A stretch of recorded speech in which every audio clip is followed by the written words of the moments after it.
Shalom, bienvenue à l'étude biblique OMC Ministry Church. Nous bénissons Dieu pour votre présence. Merci à tous ceux qui sont connectés. Et sans plus tarder, nous allons connaître ceux avec qui nous allons passer un agréable, sinon un moment glorieux dans la présence de Dieu à travers cette étude biblique.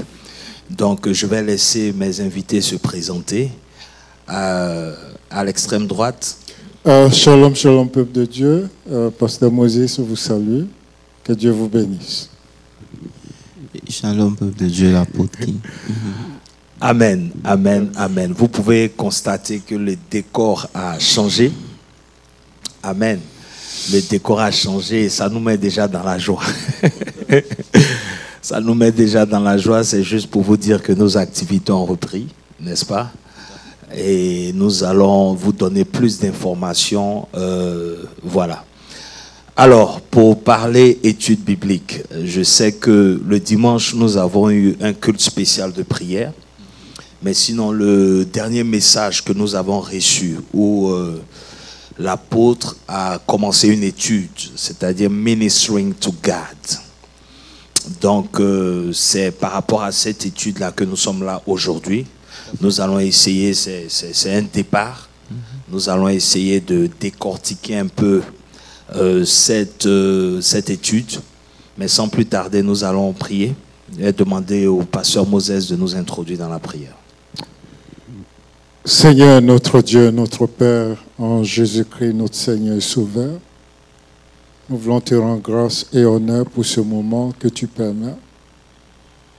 Ta parole, Seigneur, nous enseigne que tu es le maître des temps et des circonstances. Ce jour est un jour nouveau. C'est une nouvelle saison qui commence. Et il t'a plu dans ta grâce que nous fassions partie de ce moment. Nous te sommes infiniment reconnaissants. Prends le contrôle de ce moment, dirige-nous et conduis-nous par ton esprit. Et que ton peuple soit édifié et béni au nom de Jésus-Christ. Amen. Amen. Amen. Merci beaucoup, pasteur Moses. S'il vous plaît, partagez le direct. Partagez, invitez quelqu'un. C'est ce que moi aussi je suis en train de faire. Partagez, invitez quelqu'un pour que nous puissions être une bénédiction pour le corps de Christ. Et si vous avez des questions, n'hésitez pas. Si vous voulez intervenir, vous pouvez passer par YouTube ou par Facebook pour nous faire parvenir votre question, pour aider à faire grandir, sinon à faire connaître mieux ce que nous sommes en train d'étudier. Alors, apôtre, comment ça va? Grâce à Dieu. Amen. Pasteur Moses, ça va? Oui, le Seigneur sur son trône. Tout à fait. En fait, ça fait un moment qu'on s'est retrouvés comme ça. Donc, j'essaie un peu de me redisposer dans les grâces de l'étude biblique. Amen. Ça fait plaisir aussi de se retrouver à fait. dans sa présence. Et je sens que l'apôtre est prêt cet après-midi parce que Ministering to God, pour être honnête avec vous, déjà le thème, pour simplement le dire en français, Ministering to God, parce qu'il y a beaucoup de personnes déjà à ce niveau-là qui restent en anglais en fait. Mais si on veut traduire ça déjà en français, parce que j'ai lu différentes versions un peu, et je ne sais pas si je peux. Et vas-y. Quand je lis, il y a des versions qui disent adorer. Il y a des versions qui disent rendre un culte à Dieu. Tout à fait. Ministering to God. Et donc, ça déjà ouvre un peu pour nous aider à mieux comprendre la chose. Donc, j'ai envie de demander tout de suite, apôtre, Ministering to God. C'est un niveau où on doit arriver. Qu'est-ce qui a motivé voilà. Parce qu'on est toujours dans Romains 8, bien sûr. Tout à fait, tout voilà. à fait. En fait, je veux qu'on lise ensemble le texte de base. OK. Et à partir de là, on va essayer d'expliquer un certain nombre de choses. D'accord. Et il est possible de servir. Romains 8. 11. Non, de Elkanah. 1 Samuel, voilà. 1 Samuel 2. À partir du verset 1er. Donc, ce que je veux dire, c'est quoi? Il est possible de servir Dieu, mais de servir Dieu sans Dieu. Ok. Vous comprenez un peu? Il est possible de servir Dieu et il est possible aussi. Il y a une différence entre servir Dieu et servir avec Dieu. Si vous comprenez un peu. Donc, il est possible de servir Dieu dans la maison de Dieu. Mais ça ne veut pas forcément dire que c'est Dieu que vous servez. Si vous suivez un peu. C'est un niveau supérieur. Ça demande une certaine révélation de la part du Seigneur. Et c'est ce que je veux qu'on voie ensemble. Oui, pour moi, c'est très clair et c'est aussi très pertinent parce qu'il faut reconnaître beaucoup aujourd'hui, c'est une réalité, pensent à servir Dieu, mais en réalité, ils ne le servent pas. Et la Bible est remplie des exemples par rapport à cela. Nous avons le cas de Paul. Quand il parlait aux Philippiens, dans Philippiens 1, vous regardez le verset 16 à la fin, il en parle. Et surtout dans 1 Corinthiens 3, le verset 9. D'accord. Donc avant d'entrer en profondeur, on va d'abord... Lisons le verset. 1 Samuel 2, verset 1 le verset premier. Donc je vais lire. Alors, Anna pria et dit... Non. Lisons le verset 3. Le verset 3. Et le chapitre 3, verset 1er.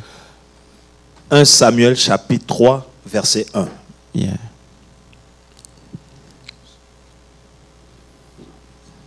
Ok, 1 Samuel 3, 1er. Le jeune Samuel était au service de l'Éternel, c'est bon? Yeah, c'est ça. Devant Élie. La parole de l'Éternel était rare en ce temps-là. Les visions n'étaient pas fréquentes. Ici, on dit, now the boy Samuel ministered to the Lord before Eli. Ça veut dire que, si vous lisez même le chapitre 2, le verset 11. Chapitre 2, verset 11. La Bible dit que Elkanah s'en alla dans sa maison à Rama et l'enfant fut au service de l'Éternel devant le sacrificateur Élie. Et là encore le mot ministering to the Lord before Eli the priest. Si vous comprenez un peu. Il était dans la maison, il était dans le temple, mais il ne servait pas Élie. Il ne servait pas le temple. Dieu précise ici, où la Bible précise qu'il était en train de minister to the Lord. Est-ce que vous comprenez un peu? C'est pour pouvoir mieux comprendre cette pensée, je préfère qu'on aille dans Ézéchiel 44. Et Ézéchiel 44, vous allez comprendre, c'est un Bible study. Ézéchiel 44, le verset 15. Ok, je lis Ézéchiel 44, le verset 15. Mais les sacrificateurs, les Lévites, fils de Tsadok, qui ont fait le service de mon sanctuaire quand les enfants d'Israël s'égaraient loin de moi, ceux-là s'approcheront de moi pour me servir et se tiendront devant moi pour m'offrir la graisse et le sang, dit le Seigneur l'Éternel. C'est bon. Ok. Merci Seigneur. Je ne sais pas si on peut... Bon, lisons le verset 14. Verset 14. Parce que quand le verset commence par « mais les sacrificateurs, les fils », ça veut dire que parmi les fils, les Lévites qui étaient là, parmi ceux qui veillaient dans le temple, Dieu maintenant vient faire une distinction. Dieu sélectionne. Est-ce que vous comprenez un peu? Donc si vous lisez le verset 14, il dit quoi? Je leur donnerai la garde de ma maison et ils en feront tout le service et tout ce qui doit s'y faire. Est-ce que vous comprenez un peu? Donc voilà une catégorie de Lévites qui sont appelés à servir dans le temple, le tabernacle. Est-ce que vous me suivez un peu? Le temple de Dieu. Maintenant, Dieu dit que, bon, peut-être que pour qu'on comprenne, lisons encore les versets qui sont précédents, parce que je préfère qu'on fasse les choses bien pour ne pas que les gens soient perdus. Remontons au verset, disons, laissez-moi voir ici, 9. Verset 9. Rapidement. Ainsi parle le Seigneur, Voilà. l'Éternel. Aucun étranger incirconcis de cœur et incirconcis de chair n'entrera dans mon sanctuaire. Ok. Aucun des étrangers qui seront au milieu des enfants d'Israël. Ok, verset suivant. Verset 10. De plus, les Lévites qui se sont éloignés de moi. Rappelez-vous ici que les Lévites sont ceux qui servent dans le temple. Tout à fait. Maintenant, Dieu dit, c'est vrai, je les ai restaurés, mais pour ceux qui se sont éloignés de moi, il y aura une distinction qui va se faire. Tout à fait. La Bible dit que quand Israël s'égarait et se détournait de moi pour suivre ses idoles, porteront la peine de leur iniquité. Ok. Verset suivant. Ils seront dans mon sanctuaire comme serviteurs. Ok. Vous comprenez un peu? Yeah. Ils auront la garde des portes de la maison et feront le service de la maison. Ok. Ils égorgeront pour le peuple les victimes destinées aux holocaustes et aux autres sacrifices. Et ils se tiendront devant lui pour être à son service. Ça veut dire quoi? Ça veut dire que quand le peuple venait, Oui. ceux-là, ils s'occupaient de prendre les agneaux, les sacrifier, faire tout le service pour le pardon. Tout à fait. Ils lavaient et tout. Donc, ils étaient dans le temple. Vous voyez bien ce verset, il dit qu'ils seront dans mon sanctuaire comme des serviteurs. Donc, ils servent dans l'église, mais ils ne me servent pas. Je ne sais pas si vous comprenez ce que je suis en train de dire. Oui. Cette étude est vraiment importante. Parce que vous pouvez faire l'évangélisation. Vous pouvez être des serviteurs de Dieu qui fassent comment on dit ça, facile. Qui est en train de faire. Qui fait. Qu'ils sont en train de faire. Qui sont en train de faire un certain nombre de choses, comme évangéliser, recevoir la veuve, faire le Bible study, prêcher, les gens sont bien. Est-ce que vous comprenez un peu? Tout ça, c'est servir Dieu en général, mais c'est pas servir Dieu en particulier. Est-ce que vous comprenez un peu? Parce que ici, on dit, ceux-là, ils seront dans le sanctuaire comme des serviteurs. Ils vont s'occuper de la maison. Ils vont même prêcher. Comme moi, le dimanche, je viens, je prêche au peuple. Je minister to people. C'est pas à Dieu que je ministre. Le message que je prêche, c'est pas pour Dieu. Le message du dimanche quand on prêche, même le Bible study qu'on fait ici, c'est pas pour Dieu. C'est pour le peuple. Tout à fait. Donc ici, on est dans cette catégorie de sacrificateurs.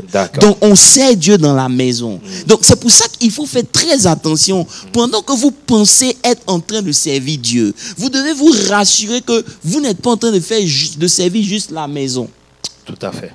Vous comprenez un peu? Parce que vous pouvez être zélé, mais tout ce que vous faites, c'est servir la maison. Est-ce que vous comprenez un peu? Donc le verset suivant, on va aller de façon progressive. Il dit parce qu'ils ont servi devant ces idoles et qu'ils ont fait tomber. Bon, ok, le verset qui va suivre rapidement. Ils ne s'approcheront pas de moi pour être à mon service dans le sacerdoce. Ils ne s'approcheront pas de mes sanctuaires, de mes lieux très saints. Ils ne porteront pas la peine. Ils porteront la peine de leur iniquité, de leur abomination qu'ils ont commise par Saint-André. Ok. Là, on est en train d'entrer quelque part. J'essaie de saisir la pensée de Dieu ici. Parce que, donc, ils sont en train de servir. Mais ils ne sont pas en train de servir Dieu. Non, c'est ce que je t'explique. Yes. Ils servent Dieu, mais le service qu'ils font pour Dieu, c'est plus pour la maison de Dieu, c'est plus pour le peuple de Dieu que Dieu lui-même. Tu comprends un peu? D'accord. Parce que bon, pour faire une nuance, allons dans Luc. Allons dans Luc 7. Luc chapitre 7. Non, Luc chapitre 17, le verset 12. Le verset 7. Luc 17, verset... C'est le Bible study. Est-ce qu'on peut étudier la parole de Dieu? Ok. Luc 17, verset 7. Il dit quoi? Qui de vous, ayant un serviteur qui laboure ou paie les troupeaux, lui dira, quand il revient des champs, approche vite et mets-toi à table. Continue. Ne lui dira-t-il pas au contraire, prépare-moi à souper, ceins-toi et sers-moi jusqu'à ce que j'aie mangé et bu. Après cela, toi, tu mangeras et boiras. Fantastique. Doit-il de la reconnaissance à ce serviteur parce qu'il a fait ce qui lui a été ordonné? Maintenant, regardez. Allons en profondeur. Powerful. This is powerful. Allons en profondeur. Regardez, il donne une parabole justement pour expliquer tout ce qu'on est en train de dire. Il dit, qui de vous, repartons au verset 7, qui de vous, ayant un serviteur qui laboure, donc ici le serviteur a deux fonctions. Il y a le labourer et puis il y a paître les troupeaux. Yes. Vous comprenez un peu? Donc il dit, qui de vous, ayant un serviteur qui laboure ou qui paie les troupeaux? Ça ici, c'est le service dont on parle ici. Vous comprenez un peu? On laboure, on paie les troupeaux, on prend soin des brebis, on prie pour elles. Tout ça, c'est bien. Maintenant, il continue pour lui dira, quand il reviendra de ce qu'il vient de faire là, il va lui dire, au verset suivant, qui de vous ayant un serviteur qui laboure, lui dira quand il revient, approche-toi vite et viens manger à table. Non. Verset suivant. Ne lui dira-t-il pas au contraire, il a servi. Vous comprenez un peu? Il a labouré Jean-Yves, il appelle les troupeaux, pasteur Moses. Maintenant, il vient, il dit, bon, quand tu as fini ça maintenant, moi qui t'ai envoyé dans le champ là, prépare pour moi maintenant que je mange. C'est maintenant que le serviteur qui a fini de paître, de labourer, maintenant vient ministère, servir son maître. Je ne sais pas si tu comprends un peu. Comprends parfaitement. Voilà, il dit que vous avez labouré, c'est bon. Vous avez paix mes troupeaux, c'est bon. Maintenant, il faut maintenant que vous me serviez. Ça veut dire que ici, il y a un travail personnel que celui qui sert Dieu doit faire vis-à-vis de Dieu. Le service que tu fais en dehors, en prêchant l'évangile, en t'occupant des troupeaux, ce n'est pas ce que c'est la première partie. Maintenant, ce n'est pas encore fini tant que Dieu maintenant ne mange pas à ta table. Ça veut dire quoi? Quand toi-même tu n'apportes pas un repas à Dieu pour qu'il boive et qu'il soit satisfait de toi. Amen. Pasteur Moses, avant qu'on accélère, parce que c'est intéressant ça. Oui, c'est très intéressant parce que il nous donne la lumière pour comprendre beaucoup de choses. Ok. Ici, si je veux paraphraser pour contextualiser, c'est-à-dire que c'est vrai, nous servons dans l'Église les hommes, les femmes, les enfants, tout ce que vous voulez. Okay. Mais après notre service avec le peuple, est-ce que nous avons une communion avec Dieu? Ça veut dire que lorsque nous on a fini de servir le peuple, on pense qu'on sert Dieu. Quand en réalité, Dieu il dit ici qu'il va te demander, je t'ai appelé pour ça. Ce que tu fais là, c'est une bonne chose. Mais ça ne change rien. Est-ce que vous comprenez un peu? Si tu ne le fais pas, quelqu'un d'autre le fera. Donc tu ne peux pas te baser sur ce que tu fais dans la maison de Dieu pour dire que je sers Dieu. Ok. Est-ce que vous comprenez un peu? Tout à fait. Mais servir Dieu va demander maintenant que tu laisses tout ce que tu fais de côté et que Dieu soit satisfait. C'est là où maintenant ça rentre en... Il y a beaucoup de choses qui rentrent en jeu. Pendant longtemps, nous, on a servi Dieu. On a prêché l'évangile. On vient les remarques. On pense que ce qu'on est en train de faire là, c'était ça qui plaisait à Dieu. Quand en réalité, quand on finit de faire ça, il y a un manque que Dieu a de nous. Amen. Est-ce que vous comprenez un peu? Okay. Est-ce que Dieu est satisfait après tout? Parce que tout ce qu'on a fait, on l'a fait pour le peuple. Le peuple peut être satisfait. Notre propre orgueil peut être satisfait. Parce qu'on a prêché, tout le monde est content. Mais qu'est-ce que Dieu pense de nous? C'est là où se situe le problème. Et tant que vous n'êtes pas arrivé à un certain niveau avec Dieu, vous ne pouvez pas comprendre ce genre de choses-là. C'est pour cela que quand on revient dans Ézéchiel 44, comme on lisait, à partir du verset 9, il parle de ceux qui servent. Revenons à Ézéchiel 44 rapidement. Ok. Et c'était quoi? Verset 9. Tu comprends un peu? Au verset 11, il dit, ils seront dans mon sanctuaire. Vous comprenez un peu? Comme serviteurs. Ils auront la garde des portes de la maison. Ils feront le service de la maison. Ils égorgeront pour le peuple les victimes destinées aux holocaustes et autres. Mais ils se tiendront, verset suivant, verset suivant. Ok, verset qui suit. ils ne s'approcheront point de moi. Vous comprenez un peu? Tout à fait. Ça veut dire qu'ils sont serviteurs, mais ils ne peuvent pas s'approcher de Dieu. Vous me suivez un peu? Ah, c'est très crucial. C'est crucial. Pendant longtemps, on a pensé que parce qu'on sait Dieu, parce qu'on prêche l'évangile, on est devant Dieu. Mais ce n'est pas le cas ici. Oui. Et c'est pour cela qu'au verset maintenant 15, il dit, verset 15, mais il fait maintenant une différence. Yes. Les sacrificateurs, les lévites, fils de Tasdot, qui font le service aussi dans mon sanctuaire. Vous comprenez ici? Ils font à peu près les mêmes choses que les autres. Vous me suivez un peu? Ceux-là s'approcheront de ma table pour me ministrer. Pour me servir. Yes. Pour me servir. Ils se tiendront devant moi pour offrir la graisse et le sang. C'est deux autres mystères. Amen.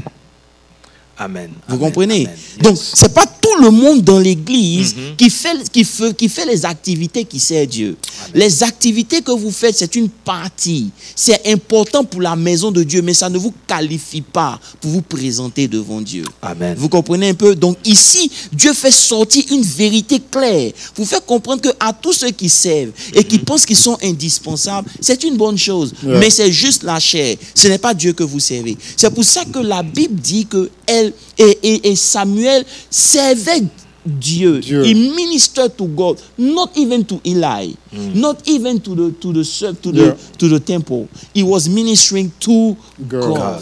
Est-ce que vous comprenez un peu? Et c'est ici la nuance que je voulais élever. Waouh, c'est tellement bien présenté, mais pour étendre pas seulement sur les prédicateurs en fait, parce qu'il y a beaucoup qui nous écoutent et qui peuvent penser que nous nous adressons seulement aux prédicateurs. Non, on parle de service dans la maison de Dieu. Ça peut être un adorateur, un chantre, ça peut être un usher, ça peut être en tout cas tout ce qu'on fait dans le service à l'église physiquement, n'est pas ça n'atteint pas encore la satisfaction de Dieu. On n'est pas encore en train. Le service n'est pas complet. Voilà. C'est un niveau. C'est un niveau et ça ne nous qualifie même pas de nous présenter devant Dieu selon ce qui a été dit. Tout à fait. Donc ça veut dire que tu peux être là pendant des années en train de faire tout ce travail sans connaître Dieu, sans minister to God, sans ever minister to God. Ok. Vous comprenez un peu? Donc ça c'est le service en fait sans une relation personnelle avec Dieu. Ça veut dire que tu peux avoir une relation personnelle parce que tu es lévite pour être dans le sanctuaire. Vous comprenez un peu? Mais la vérité c'est quoi? C'est que regardez bien le verset. Il dit que ceux-là s'approcheront de ma table. They shall come near me to minister to me. They shall stand before me. Yes. Est-ce que vous comprenez un peu? Ça veut dire que quand on parle de ministering to God, il y a d'abord la possibilité de s'approcher de Dieu. Yes. Est-ce que vous comprenez un peu? Je ne sais pas. Yeah. Vous pouvez être dans le sanctuaire, mais vous ne vous approchez pas de Dieu. Tout à fait. Et Dieu n'est pas dans le parvis où tout le monde est. Dieu est dans le lieu très saint. Donc ça veut dire que pour vous approcher de Dieu, il va falloir d'abord que vous-même, vous séparez d'un certain nombre de choses. Amen. Donc ça veut dire que quand on parle de ministering to God, c'est d'abord trouver le temps de se mettre devant lui. Vous allez comprendre qu'on a beaucoup de temps. On a de la joie quand on sert ensemble le Seigneur. On a la joie quand on fait l'évangélisation. Quand l'église organise un pique-nique ou quelque chose, ou bien une action où les frères sont là, on est à l'aise. Mais combien parmi nous peuvent rester devant Dieu et ne rien faire? Ok. Et je sais pas si c'est là où se fait la distinction. C'est là parce que minister to God, c'est prendre un temps avec lui. Tout à fait. Où il ne s'agit pas de toi. Yes. Vous prenez le petit Samuel, il habitait chez Élie. Pourquoi on a précisé à cet âge-là? C'est pour montrer que ici, tout ce qui intéressait le Samuel, c'était pas ses besoins à lui. Tout à fait. Lorsque vous êtes en train de minister to God, vos besoins ne comptent pas. Yes. Vos envies ou les choses dans votre liste ne comptent pas. À chaque fois que devant Dieu, vous mettez votre liste, vous êtes en train d'essayer de minister to you. Vous voulez que Dieu vous ministre vous. Mais lorsque vous laissez vos besoins, vous laissez votre liste et que vous mettez devant Dieu, là maintenant, Vous êtes en train de minister to God. Yeah. Ça veut dire que ici, vos préoccupations ne comptent pas. Yeah. Donc, until you get to that level, you didn't start ministering to God yet. Wow. Wow. Et ce qui est, en fait, on n'est pas encore dans la nouvelle alliance. Non. Là, non, c'est tellement crucial parce que ce sont effectivement des personnes qui ont été choisies pour le service de Dieu. Tout à fait. Quand on parle des Lévites, Yeah. c'est la tribu consacrée au service de Dieu. Oui. Donc, c'est l'appel, c'est fait. Ce sont ces personnes-là qui doivent servir Dieu. Bien sûr. Mais même dans cette catégorie de personnes, dans cette tribu-là maintenant, la distinction se fait, Une sélection. une sélection se fait, mais en fonction de quoi là? Justement. Yeah. Et une sélection très rigoureuse. Il dit ici, c'est ceux-là qui ne se sont pas prosternés pour adorer d'autres dieux. Amen. Ça veut dire quoi? Ça veut dire que lorsque on sait Dieu, on doit faire attention. Beaucoup parmi nous, on ne se rend pas compte qu'on commence à avoir des idoles internes. Bien sûr. Ces idoles-là, ça peut être le péché, ça peut être un certain nombre de choses. On ne se rend pas compte de cela. Tu comprends un peu? Mais on se prosterne. Yes. Voilà pourquoi la catégorie, il précise ici, il dit que d'abord, ils vont s'approcher de moi. Tu vous comprenez un peu? Donc, ça veut dire que s'approcher de Dieu sans culpabilité, c'est quelque chose. Beaucoup parmi nous, on a du mal à s'approcher de Dieu à cause de ce qu'on sait qu'on fait. Ok. Vous me comprenez un peu? Yeah. Aujourd'hui, là, la chose la plus difficile, ce n'est pas de prier, mais c'est de rester silencieux dans la présence de Dieu. Vous avez l'impression que vous ne faites rien. Vous me suivez un peu? Pasteur Landry, Yes. restez devant Dieu. Parce que lorsque tu veux minister to God, you need Him to tell you what to Exactly. do. Tu comprends un Exactly. peu? Donc, tu attends la direction de Dieu. Tout à fait. Donc, en attendant la direction de Dieu, ça peut paraître boring. Tout à fait. Parce que ce n'est pas la chair qui s'exprime. Exactly. Oh my God. Exact. C'est vers là que je suis en train d'étendre. Parce que justement, eux, ils ont été choisis, sélectionnés pour le service. N'est-ce pas? Bon, nous sommes une nation de sacrificateurs. Yeah. N'est-ce pas? Tout à fait. Maintenant, eux, la distinction se fait ici. Donc, c'est la motivation. C'est important. Yeah. Un C'est élément important. clé. Et il dit, ils vont se mettre à ma table. Est-ce que vous comprenez un peu? Pour me servir. Ça veut dire que, je veux vous expliquer ici, c'est ok. Vas-y. Vous pouvez servir l'œuvre de Dieu et puis servir Dieu. C'est deux choses différentes. Ok. Quand vous êtes en train de servir pour l'œuvre, vous faites beaucoup de choses. Lisons ensemble, par exemple, le verset 19 de ce texte. Non, le verset 18. Il dit, ils auront des théâtres de lin sur la tête et des caleçons de lin sur le rein. Et ils ne céderont point de manière à exciter la sueur. Ok. Il faut être un étudiant de la Bible, en tout cas pour ça. Ça dit quoi? Il faut lire la version anglaise parce que They shall have linen turbans on their heads and linen trousers on their bodies. They shall not clothe themselves with anything that causes sweat.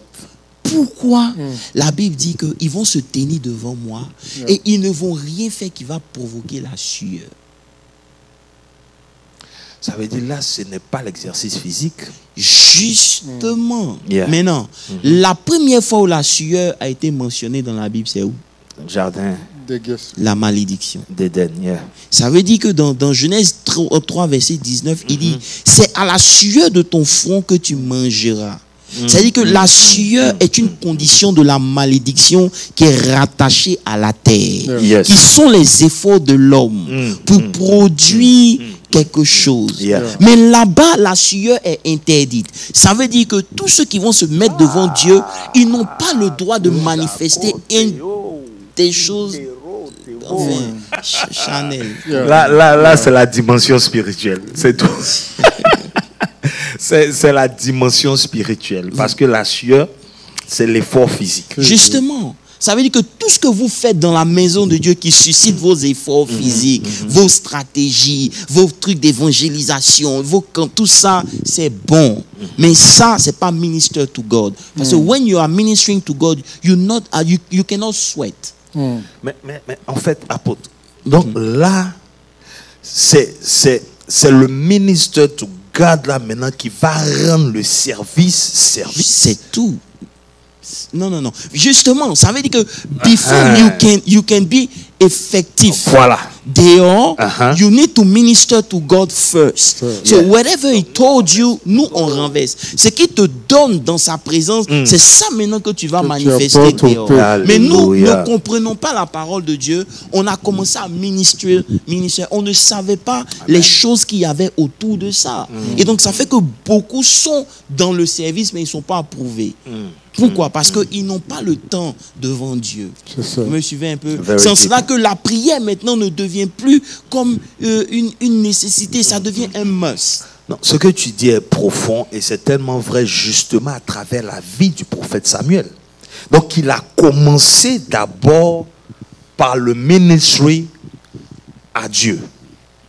Ça veut dire que c'était là la clé de sa réussite. Yes. Ça veut dire qu'il n'a pas commencé. C'est pour ça que vous allez voir que on a vu le dimanche on a prêché que tous ceux qui ont minister to God, leurs yeux spirituels ont été ouverts. Tout à fait. Ils ont entendu. Quand on a lu Acte 13, où la Bible dit qu'ils étaient en jeûne, ils étaient en train de prier, they are ministering to God, and the Holy Spirit said. Tout à fait. So before you can hear the voice of the Holy Spirit, you have to spend time ministering to God. So now when you are ministering to God, you don't spend time on yourself. No. Yes. You don't even care about your list. Your list does not matter. It's only God. So you are looking for God. So the Spirit will take over. Pourquoi? Parce que une des choses aussi qu'on avait dit, c'est que le Saint-Esprit nous aide dans nos infimités. Tout à fait. Et les infimités dont on parlait, c'était aussi par rapport à la prière. Tout à fait. Ça veut dire qu'on avait même dit que même si un ange vient te dire, il est temps pour toi de prier, tu ne sauras pas quoi dire. Yes. C'est déjà une faiblesse de notre chute. Tu vas dire des choses, tu vas demander des choses qui ne sont pas nécessaires. Tout à fait. Mais comme le Saint-Esprit connaît, tu commences à prier, c'est lui maintenant qui suscite en toi les mots qu'il faut pour adresser ça de la bonne manière. Donc, apôtre, c'est en ce moment-là que tu es en train de minister to God. Yes, ça veut dire que you're talking to God. You are worshiping God for who He is. Tu comprends un peu? I'm gonna go deeper in that. Ok. And j'étais en train de prier, ok? And je glorifiais Dieu d'une certaine manière. Et j'ai entendu la voix de Dieu qui me disait, tout ce que tu dis de Dieu, c'est bon. Tout ce que tu dis de Jésus, c'est bon. Il est la lumière, il est tout ça, c'est bon. Mais quand tu dis Jésus est le pain de vie, qu'est-ce que ça te fait à toi? Ok. Je ne sais pas comment je peux m'expliquer. Qu'est-ce que ça produit en toi? Ok. J'ai dit comment ça? Il dit, commence à dire ce qu'il est en réalité. Il n'est pas le pain de vie seulement. Le pain de vie, c'était la manifestation qu'il devait vous présenter. Il est celui-là qui a créé toutes choses. Tout à fait. Donc, ça veut dire que déjà, ici, le Saint-Esprit m'envoie dans un niveau de révélation qui fait que quand je me tiens devant Dieu, la disposition change. Je ne suis pas en train de m'adresser à Dieu comme un common God.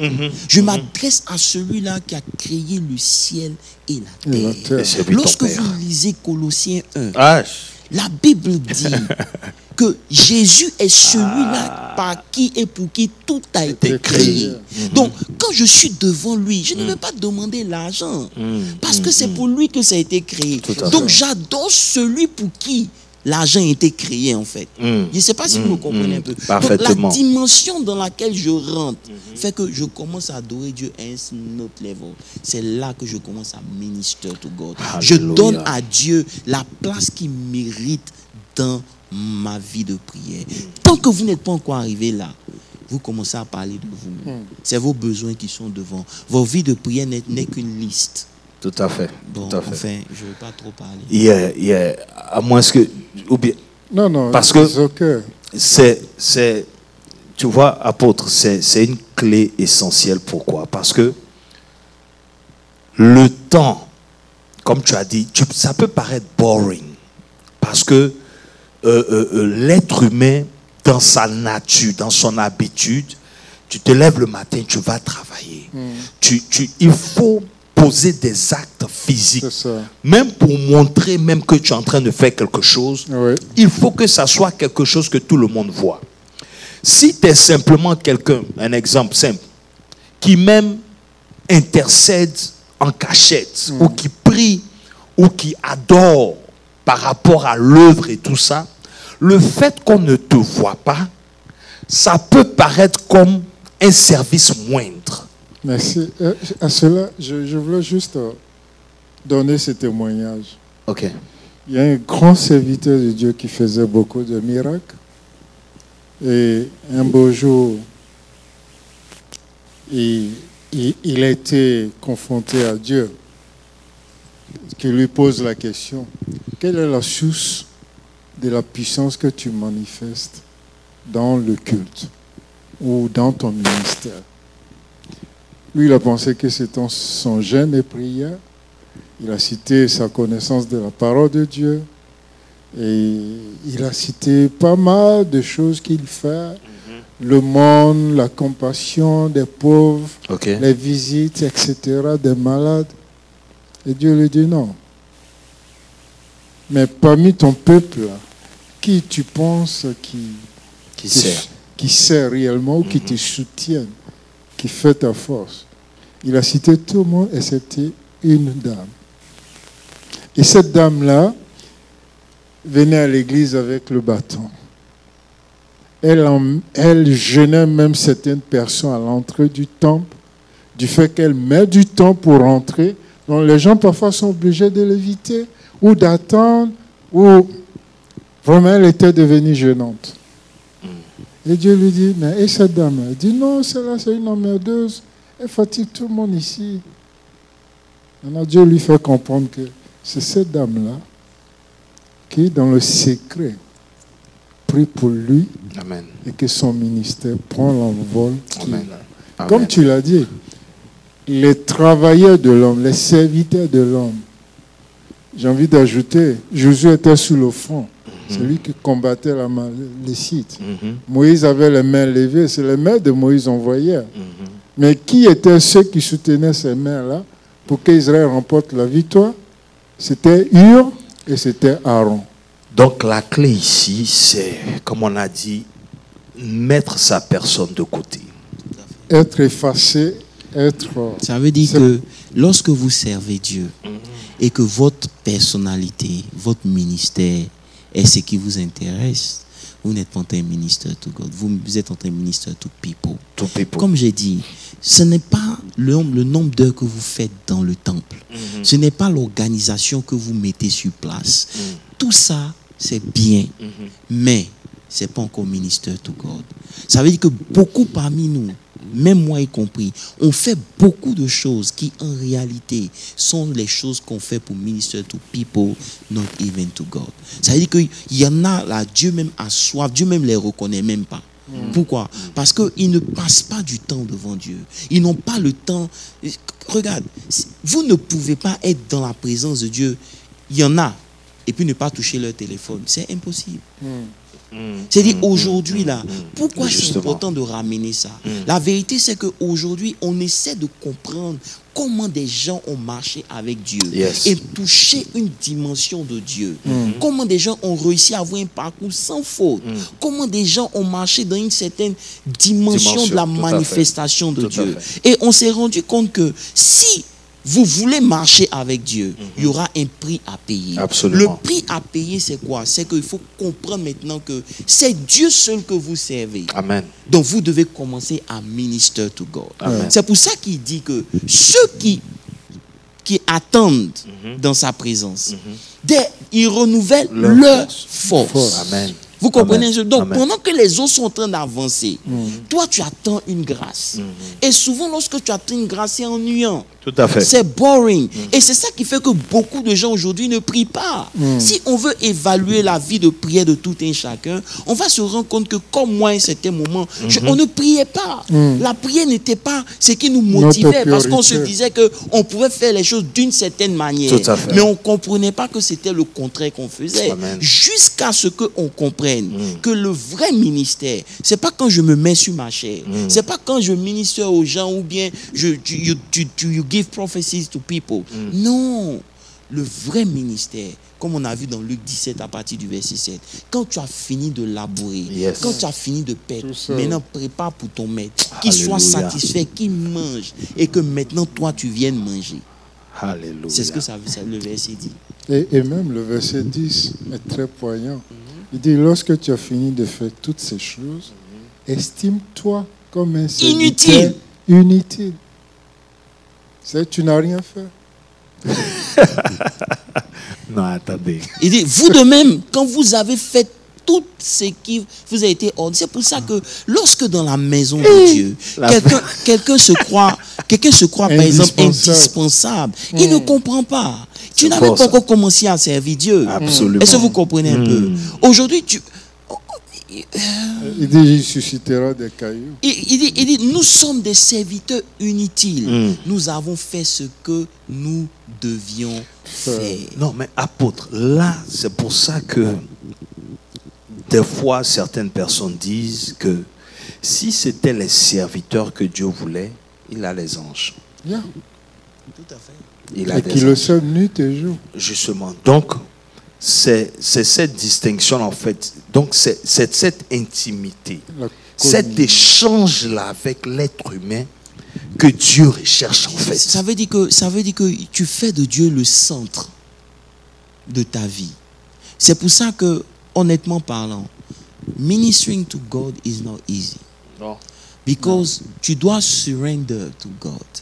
And this is difficult. Parce que ta volonté, lorsqu'elle est toujours présente, il te sera difficile de minister to God. Impossible. Parce qu'il y a des choses que Dieu nous demande, avec lesquelles on lutte. Chacun de nous a ses propres démons. Tout à fait. On lutte. Arrivé à un certain moment, si tu veux minister to God, tu es obligé de les abandonner. Yes. Est-ce que vous comprenez un peu? Et c'est là que tout se joue.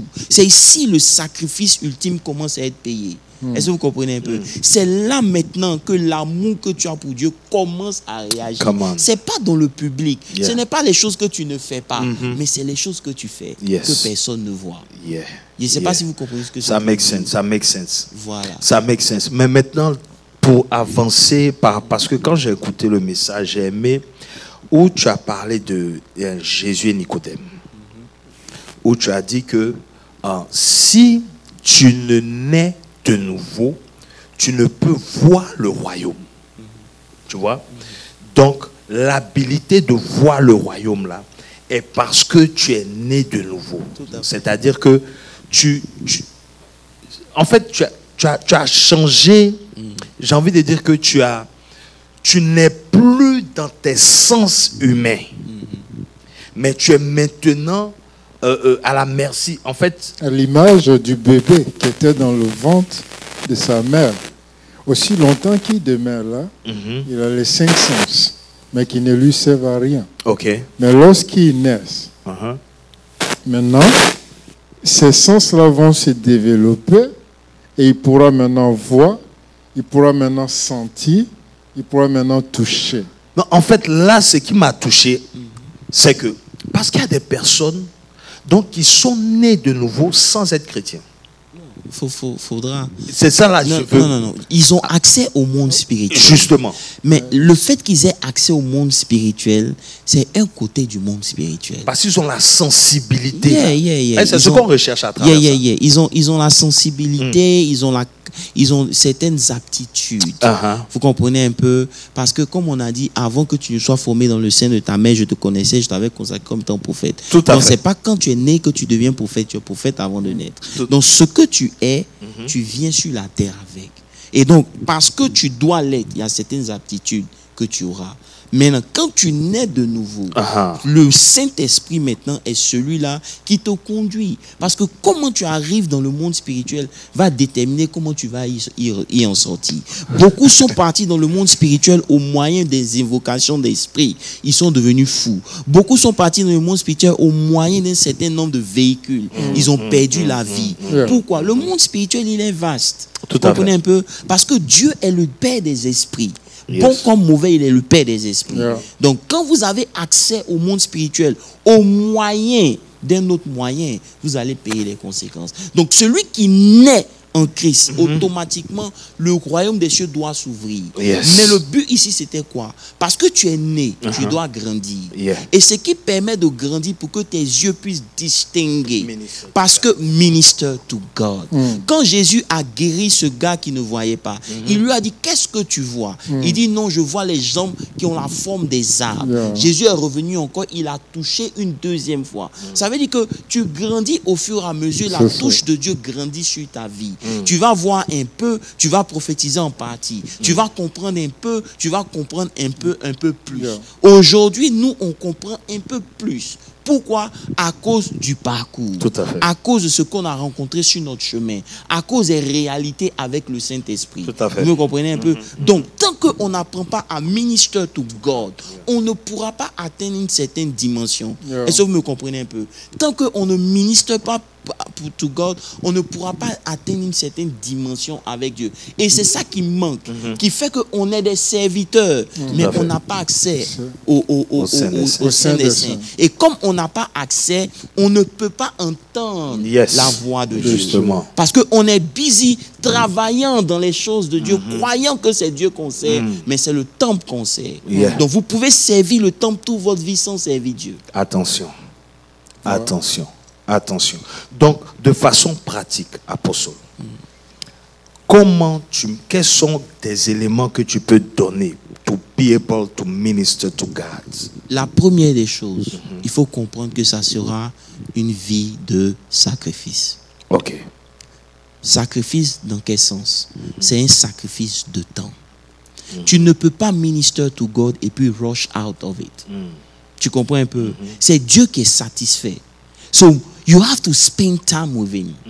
Tu ne peux pas devenir comme ça et puis tes oreilles vont s'ouvrir et tu vas entendre la voix du Saint-Esprit. Non, ça n'existe pas.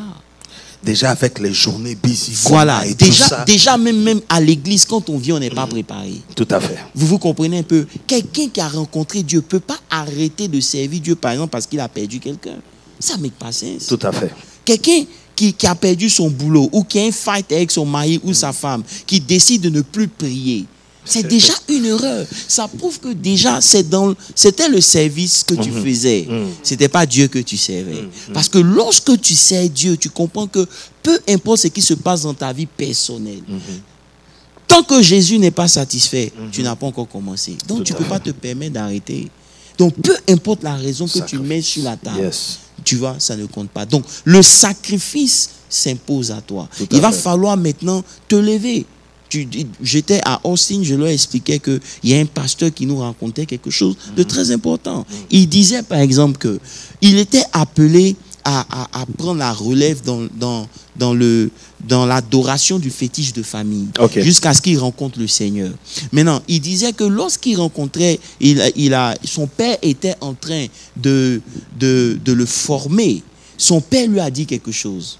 Il lui a dit, écoute, il y a 3 catégories de personnes avec lesquelles il ne faut pas jouer. La première catégorie, c'est ceux qui prient la nuit. Ça veut dire que peu importe le problème que tu auras avec eux, il faut trouver un moyen physique de settle it. Don't even go against them.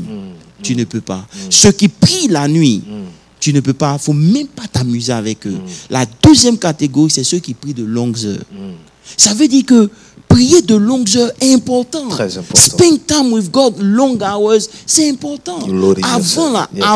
Avant, les gens passaient du temps plus avec Dieu que plus dehors. Tout à fait. Mais aujourd'hui, c'est le contraire qu'on fait. Yeah. On donne un peu de temps à Dieu, on passe plus de temps dehors. Et c'est pour ça qu'on n'entend pas. Parce qu'on ne ministre pas to God. Tout à fait. Tu comprends un peu? Tout à fait. Et la troisième catégorie, c'est les gens qui prient tout le temps. Ça veut dire quoi? Dès qu'il a son bus stop, il parle en langue. Dès qu'il est en train il a 30 minutes de pause, il parle en langue. Ça veut dire qu'il prie à longueur de journée comme ça. Il est conscient de la vie de prière. Tout à fait. Des gens comme ça ne jouent pas avec eux. Donc, si tu n'es pas dans ces trois catégories, ça veut dire que le diable peut te souffler. Attention. Vous me suivez? Et ça, c'est un priest, un chief priest qui explique comment le monde spirituel fonctionne. Tout à fait. Vous comprenez un peu? Tu ne pries ni la nuit, tu ne pries pas pendant longtemps, tu ne pries pas tout le temps. Donc tu es où? Okay. Tu comprends? Okay. Et ça, c'est un autre message. Tout à fait. Donc, le sacrifice dans le temps, dans la tout. présence de Dieu. C'est tout. Maintenant, des fois, bon, comme il y a des personnes qui nous écoutent et qui ne sont pas encore arrivées à un certain niveau, c'est-à-dire que, comme tu as dit, il y a des gens qui s'ennuient dans la présence de Dieu. So, qu'est-ce qu'on peut donner comme astuce pour que ces personnes-là, spend more time in the presence of God? Ça se vit. Ça veut dire que Pasteur Landry, c'est un sacrifice. Yeah. You know, tu peux rester... Mais pour ne pas te couper, à la base même, il faut aimer Dieu. Il faut l'aimer. Non, il faut parce que... deux personnes ne peuvent marcher ensemble Parce que, bon, j'ai envie de... Je vais revenir un peu dessus, peut-être dimanche, si j'ai Okay. l'occasion de prêcher. Jésus dit quelque chose dans Luc 18, le verset 1. Luc 18, verset 1. Et moi, je vais m'arrêter là. Luc 18, verset 1. Il dit... Lis la version anglaise. Then he spoke a parable to them that men always ought to pray and not lose heart. Il dit, bon, j'aime pas la version anglaise qu'ils ont pris, ben, King Version. Ok, c'est pas grave. Il dit, men always ought to pray. The ought to pray, l'homme devrait toujours prier. Est-ce que vous comprenez un peu? Ici, là, celui qui parle, c'est Jésus. Vous comprenez un peu? Tout à fait. Je m'explique. Quand on a créé l'homme, Jésus était là. Vous comprenez un peu? Donc, quand ils ont décidé, je vais revenir dessus, dis-moi, c'est pas un problème. Quand ils ont décidé de créer l'homme, Jésus était présent. Et parce qu'il était présent, il connaît les éléments qu'il faut à un homme pour vivre. Et c'est Jésus qui dit, façon on a fabriqué l'homme là, en temps normal, l'homme doit comprendre qu'il doit toujours prier. Est-ce que vous comprenez ce qu'ils sont en train de dire? Ce n'est pas un homme qui parle. Tout à fait. Et il ne doit point relâcher. Ça veut dire que la prière, quand eux ils ont design l'homme là, de façon originale, le fait que tu ne pries pas, c'est un signe de la chute. Amen. Mais en temps normal, l'homme doit toujours prier. C'est pour ça que quand vous lisez bien dans Genèse, Adam n'allait pas vers Dieu. C'est Dieu qui venait vers Adam. Tout à fait. Adam n'avait pas la vie éternelle. Non. Je suis désolé. Il Il n'avait pas la vie éternelle. Come on. Vous comprenez? Yes. Et Éden, c'était pas... On dit que le jardin était à l'est. C'était une partie... Non, on ne va pas rentrer dans des choses pour fatiguer. Bref, laissons ça. L'homme doit toujours prier. C'est une nécessité. C'est pour ça que vers le soir, des heures précises, Dieu venait vers lui quand il était à son poste de prière. Il ne pouvait pas monter vers Dieu. Dieu venait à lui au moyen de la prière. Donc, lorsque vous faites de la prière une option, vous êtes déjà disqualifié. Vous n'allez pas accomplir le dessein pour lequel Dieu vous a originellement créé. Et c'est ce qui nous a manqué à un moment donné dans notre marche avec Dieu. On n'avait pas compris le design. Vous comprenez un peu? Et on n'a pas compris l'importance de la prière. La prière, ce n'était pas juste pour adresser nos besoins à Dieu. Non, c'est une nécessité si tu veux accomplir ta destinée. Donc, moins tu pries, moins tu auras de chances de réussir. Tu pourras avoir de l'argent, tu pourras réussir du point de vue social, mais devant Dieu, tu n'as pas encore fait ce pourquoi tu as été créé. La prière, l'homme a été créé pour prier. Amen. Donc, c'est Jésus qui dit, il leur adresse une parabole pour leur montrer que l'homme devrait toujours prier. Je vais m'arrêter ici. Et ne point se relâcher. Je pense que c'est une bonne conclusion. Ah, Pasteur Moses, avant de... Oui, c'est une très bonne conclusion. Et il a même répété à la fin de la mission à Pierre, Jacques et Jean. Il dit veillez et priez afin que vous ne tombez point dans la tentation. C'est très, ça montre vraiment que c'est très important. Et comme on a eu à le dire tout au long de ces temps, je vais inviter nos frères et sœurs à soyez à l'image de Marie qui était au pied de Jésus, tandis que sa sœur Marthe s'agitait. Donc arrêtez de vous agiter, mettez-vous au pied du Seigneur et il vous instruira. Amen, amen, amen. Dans le dernier verset, en tout cas, le côté, c'est ne point se relâcher. Parce qu'on prend souvent des décisions comme ça de prière et le plus souvent on se fatigue et on relâche. Donc vraiment ma prière pour tous ceux qui nous écoutent, c'est de vraiment prendre ce verset-là en considération. Si on dit ne point se relâcher, ça va arriver, ça peut arriver, mais il ne faut pas arrêter. Il faut continuer, trouver le moyen. Et ce que j'ai envie de dire, c'est que des fois même personnellement, c'est dur. Appelle quelqu'un, prie avec la personne. Appelle quelqu'un, prie avec la personne. Tu appelles quelqu'un, tu vas voir que ça va te remettre dans la prière. Tu vois? Et le temps, comme on a dit, dans la présence de Dieu, c'est crucial, c'est capital. D'après ce qu'on vient d'entendre même apôtre, c'est-à-dire que ce n'est tellement pas une priorité que le matin, le réflexe, c'est de faire quelque chose d'abord, jusqu'à ce que tu te trouves devant une situation, maintenant tu veux prier. Alors que si à la base, tu as ministère, comme on vient de dire, hein, tu as les éléments, tu as les atouts, tu es équipé, tu as le potentiel maintenant de pouvoir faire face à tout. Amen. Apôtre, dernière parole et prière et on se voit dimanche.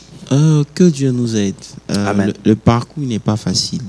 Ça veut dire qu'on découvre au fur et à mesure qu'on marche avec Dieu. Tout à fait. Et comme j'ai dit, ce n'est qu'une partie. Le Seigneur m'a enseigné sur l'originel, le design original de l'homme. Amen. Vous comprenez un peu? Quand Dieu créait l'homme, Dieu était là, le Fils était là, le Saint-Esprit était là. Et il y a des éléments importants.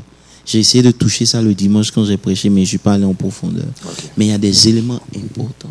La prière fait partie de ta respiration. Maintenant, c'est une chose de prier pour tes besoins. C'est minister to yourself. Mais minister to God, c'est là où tous tes sens spirituels s'ouvrent. Parce que quand tu passes du temps devant Dieu, tu passes du temps dans la prière, tu passes du temps en parlant langue seulement, même pendant des heures. Demander à Dieu, mettre un chant d'adoration, adorer Dieu, parler à Dieu, chanter les merveilles de Dieu. C'est ça. Vous comprenez un peu? Regardez par exemple Anne. Quand la maman de Samuel, attendez, je vais trouver ce verset. Je crois que c'est dans 1 Samuel. 1 Samuel 1, pouvons voir le verset 17 ou 16, 17. 1 Samuel 1. 1.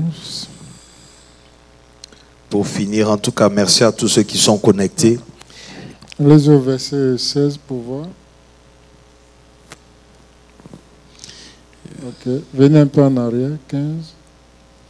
Non, allons dans 1 Samuel 2.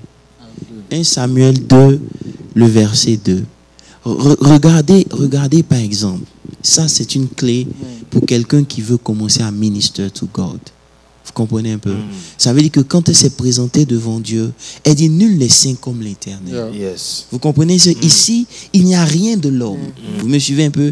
Il n'y a point d'autre Dieu que toi. Il n'y a point de rocher comme notre Dieu. Ne parlez plus avec tant de hauteur.